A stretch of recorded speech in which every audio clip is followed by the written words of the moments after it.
ফটকাবাজি করতে আসি নাই, ভণ্ডামি করতে আসি নাই, রাজনীতি করতে আসছি, মানুষের ভাগ্য নিয়ে ছিনিমিনি খেলতে আসি নাই।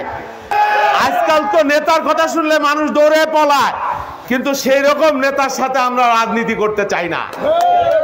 আমরা আমাদের নেতা তারেক রহমান বলেছেন যে ভয় দিয়ে না, মানুষের ভালোবাসা দিয়ে মানুষের ভোট অর্জন করতে হবে, মানুষের সমর্থন অর্জন করতে হবে। আমরা সেই রাজনীতি করতে চাই। অনেকের নাম আমি বলতে পারলাম না সময়ের কারণে। একটি কথা বলি, অনেক ধরনের বক্তব্য, অনেক ধরনের কথা, অনেক ধরনের চরিত্র হরণের রাজনীতি যেটা আওয়ামী লীগ করেছে বিগত দিনে। নিক্সন চৌধুরী এবং কাজী জাফরুল্লাহ, একজন পারলে একজনকে গাছে তুলতো, আর একজন গাছ থেকে নামাইতো, পারলে আর একজনকে পুকুরের মধ্যে চুবাইতো, আর সমানে এলাকার পদ্মাটা বালি কাইটে কাইটে একেবারে ফোকলা করে দিত। লুটপাট আর কিছু না হোক, মানুষকে বেইজ্জতি করা, এলাকায় লুণ্ঠন করা, পদ্মার বালি লুণ্ঠন করা, মানুষের জমি দখল করা, মাদক বাণিজ্যের প্রসার ঘটানো, এই রাজনীতি আমরা করতে আসি নাই। এখানে জোর করে আসি নাই। 38 বছর 39 বছর বিএনপি করি, কখনো কারোর রক্ত চক্ষুকে ভয় পাই নাই।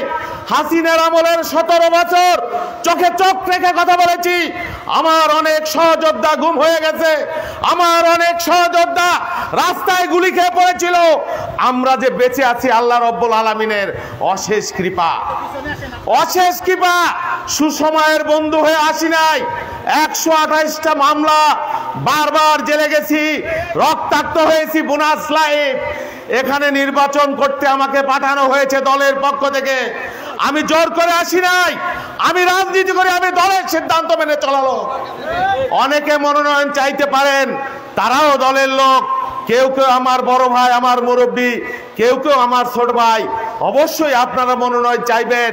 দল যেই সিদ্ধান্ত নেয় আমি সেই সিদ্ধান্ত মেনে নেব। আমাকে যদি দল বলে পাহাড়ের উপর যায় সংগঠন করতে হবে, আমি সেই সিদ্ধান্ত মেনে নেব।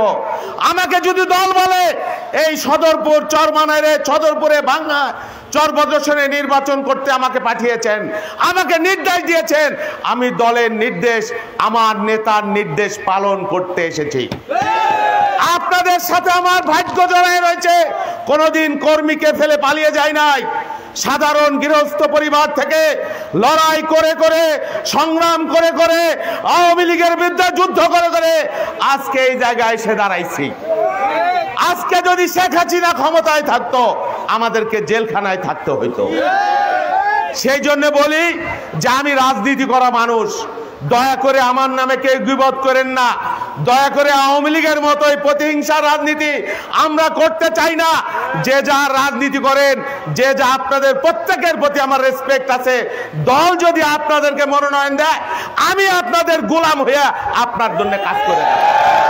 আর যদি দলের কথা বলেন, আর যদি দল করেন, দয়া করে দলের সিদ্ধান্ত মানেন। এবং দল যাকে আমাকে যদি নমিনেশন দেয়, আমাকে বলেছেন এবং আশা করি চূড়ান্ত মনোনয়ন আমাকে দিবেন, তাহলে দয়া করে দলের জন্য, দলের প্রয়োজনে 17 বছর পরে আমরা একটা সুযোগ পাইছি।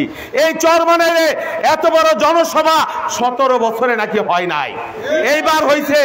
অনেক মুরব্বী আছে, আমার পিতৃতুল্য মুরব্বী। একটা কথা বলে যাই, আমি আমার জীবনের সবটুকু দিয়ে দলের জন্য যেমন লড়াই করেছি, হাসিনার চোখে চোখ রেখে কথা বলেছি, আগামী দিনে আমি কথা দিয়ে যাইতে পারি এই চরাঞ্চল, এই চরমনাইয়ের মানুষের ভাগ্য পরিবর্তনের জন্য আমার জীবনের সবটুকু দিয়ে, আমার সামর্থ্যের সবটুকু দিয়ে আমি আপনাদের পাশে থাকবো।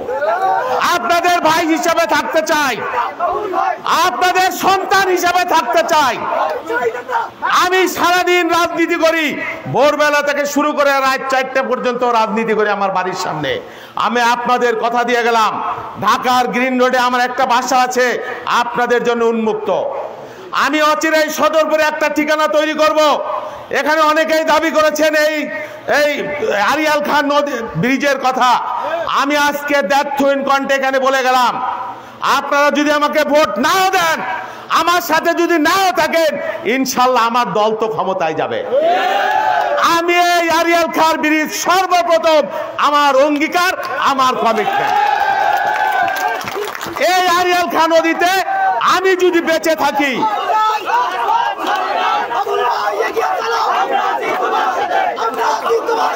আমরা রাখো না, একটু কথা বলি, আজান হয়ে যাবে। এই আরিয়াল খাঁর প্রথম ব্রিজ, প্রথম কাজ আমার নৈতিক দায়িত্ব। আল্লাহ যদি আমাকে বাঁচায় রাখে, আমি যদি সুস্থ থাকি, এমপি নির্বাচিত না হইলেও এই ব্রিজ আপনাদের করে দেব। আর যদি না করতে পারি, পরবর্তী নির্বাচনে আপনাদের সামনে মুখ দেখাবো না, আর আসবো না। পরিষ্কার করে বলে গেলাম। আরো যা আছে, এলাকার তরুণ সম্প্রদায় আছে, যুবক সম্প্রদায় রয়েছে, তাদেরকে বলবো এই স্কুলের যে দশা আমি দেখে গেলাম, ইনশাল্লাহ এই নদীর সাথে, এই ব্রিজের সাথে, এই স্কুলের ভবনের জন্য, এই স্কুলের উন্নয়নের জন্য যা যা করার, এই চরমানের ইউনিয়নকে আমি আমার নিজের ইউনিয়ন হিসেবে আমি ঘোষণা করলাম। আপনারা যদি আমার সাথে থাকেন, ইনশাল্লাহ আপনাদের ভাগ্য পরিবর্তনের জন্য আমি আমার সামর্থ্যের সবটুকু দিয়ে আমি চেষ্টা করব। আমরা কোনো পালিয়ে যাওয়া মানুষের দল করি না। 1 বছর আগেও তো এখানে সমাবেশ করার বাস্তবতা ছিল না? ছিল। আল্লাহ রাব্বুল আলামিন সেই ব্যবস্থা করে দিয়েছে। যাদের কথায় বাঘে মইতে জল খাইতো এক গাছে, তারা আজকে কোথায়? সেই জন্য ক্ষমতার বাহাদুরি করবেন না, অহংকার করবেন না। আমার নেত্রী বেগম খালেদা জিয়া একদিকে তার মৃত্যু, আর অন্যদিকে ফ্যাসিবাদ। তিনি মৃত্যুকে মেনে নিয়েছেন, ফ্যাসিবাদকে মেনে নেন নাই।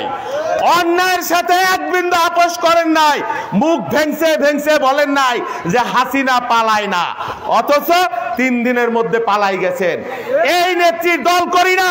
হাজার হাজার কর্মীকে নিরাপত্তাহীন রেখে যারা পালিয়ে যায়, নিজেকে আর বোনকে নিয়ে কর্মীদের রেখে, সেই রাজনীতি করি না। আমি খালেদা জিয়ার দল করি, তারেক রহমানের দল করি। এটা আমার অহংকার, এটা আমার গর্ব।